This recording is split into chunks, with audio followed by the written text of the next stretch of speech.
जिस भाई को कंपटीशन करना है वो गाड़ी मेरे गाड़ी के सामने लेकर आए।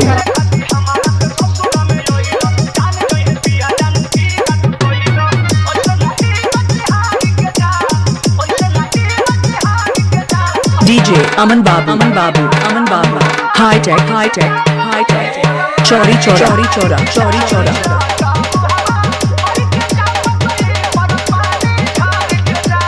I love you.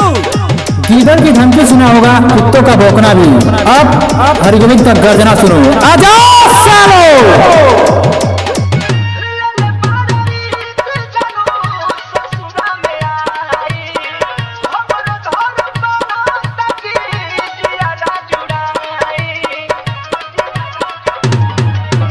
डीजे अमन बाबू high tech Chauri Chaura Gorakhpur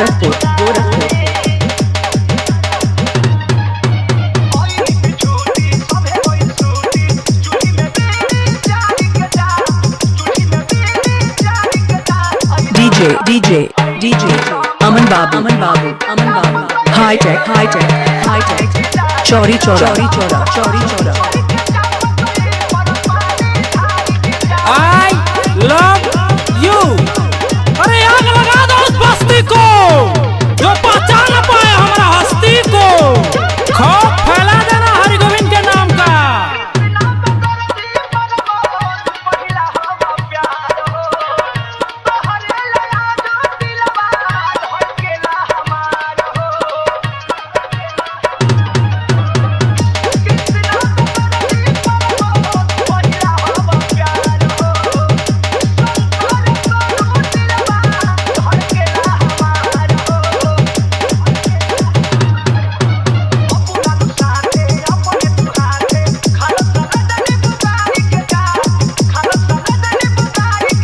DJ अमन बाबू हाई टेक